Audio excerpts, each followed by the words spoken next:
Hujan mengguyur kota sejak sore. Lampu jalan memantulkan cahaya temaram di aspal yang basah. Di ujung gang, sebuah rumah tua berdiri bisu. Malam itu, Detektif Raka Prasetya dipanggil ke TKP. Korban, seorang pengusaha bernama Adrian Wibowo, ditemukan tewas di ruang kerjanya. Lehernya tergorok, dan di lantai ada genangan darah yang mulai menghitam. Tidak ada tanda-tanda perampokan, uang dan perhiasan tetap utuh. Satu-satunya hal yang janggal adalah secangkir kopi hangat di meja dan bau parfum wanita yang samar tercium di ruangan. Korban ditemukan pukul 8 malam, ujar petugas forensik. Tidak ada tanda pintu dibobol. Sepertinya pelaku dikenal korban. Raka mulai memeriksa rumah. Ia menemukan sepatu hak tinggi di dekat pintu belakang, basah oleh hujan, dan jejak lumpur yang mengarah ke dapur. Saat diperiksa, cangkir kopi korban ternyata mengandung bubuk racun sianida. Namun anehnya, luka di leher menunjukkan korban sempat diserang setelah menelan racun. 3 orang menjadi tersangka. Ratna, istri korban, yang mengaku sedang di luar kota tapi terlihat di CCTV jalan dekat rumah. Bagas, rekan bisnis korban yang dirugikan oleh kontrak terakhir. Lina, sekretaris korban, yang diketahui dekat secara pribadi dengan Adrian. Penyelidikan berlangsung cepat. Raka mencocokkan sidik jari di cangkir kopi. Sidik jari itu milik Ratna. Ia mengkonfrontasinya. Ratna akhirnya mengaku bahwa ia datang malam itu untuk berbicara tentang perceraian.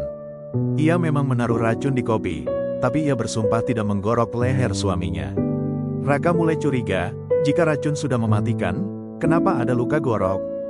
Jawabannya datang saat ia memeriksa hasil autopsi. Racun belum sempat bekerja penuh.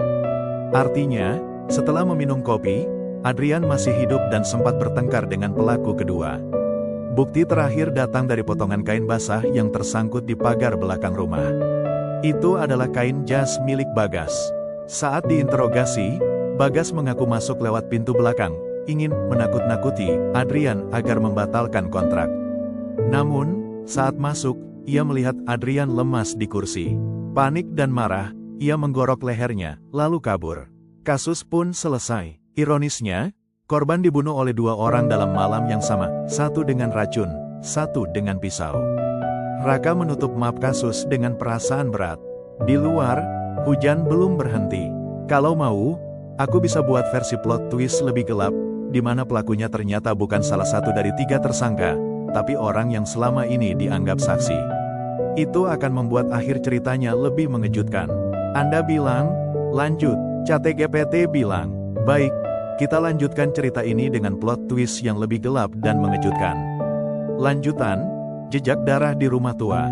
Kasus sudah dianggap selesai oleh kepolisian. Ratna ditangkap karena percobaan pembunuhan, dan Bagas divonis atas pembunuhan berencana. Semua tampak jelas, kecuali bagi Raka. Ada satu hal yang terus mengganggu pikirannya. Bau parfum wanita di ruang kerja korban. Ratna tidak pernah memakai parfum, dan Lina, sekretaris korban, mengaku tidak pernah datang malam itu. Tapi ketika Raka memeriksa lagi rekaman CCTV di gang belakang, ia melihat bayangan samar seorang wanita masuk ke rumah beberapa menit sebelum Ratna maupun Bagas tiba. Wanita itu memegang payung hitam, dan langkahnya sangat tenang. Raka memperbesar gambar, dan napasnya tercekat. Itu adalah Lina. Raka memanggil Lina ke ruang interogasi. Apa kau benar tidak datang malam itu? Tanya Raka datar. Lina menunduk. Aku hanya ingin mengambil dokumen. Dokumen, atau surat warisan? Raka meletakkan foto rekaman CCTV di meja. Lina mulai gemetar. Raka pun membeberkan temuannya. Surat wasiat terbaru Adrian menuliskan sebagian besar asetnya akan jatuh ke tangan Lina, bukan Ratna. Lina tahu Ratna membenci Adrian dan bisa jadi tersangka, sehingga ia menyiapkan racun di cangkir sebelum Ratna datang. Bagas hanyalah pion. Terakhir, Lina mengirim pesan anonim padanya untuk datang malam itu, memancing emosi Bagas agar melakukan kekerasan fisik yang akan mengaburkan penyebab kematian sebenarnya. Jadi kau merencanakan semuanya, desak Raka. Lina tersenyum tipis. Kalau semua orang sudah membencinya, siapa yang akan peduli bagaimana dia mati? Diam-diam, Lina sudah merencanakan pembunuhan berlapis. Racun sebagai tahap pertama, provokasi Bagas sebagai tahap kedua, sehingga semua kecurigaan akan jatuh pada mereka berdua. Namun Lina tidak menduga satu hal, jejak parfum khasnya yang tidak bisa dihapus dari ruangan. Jejak itulah yang menuntun Raka hingga ke dirinya. Lina pun ditangkap. Saat dibawa keluar kantor polisi, ia masih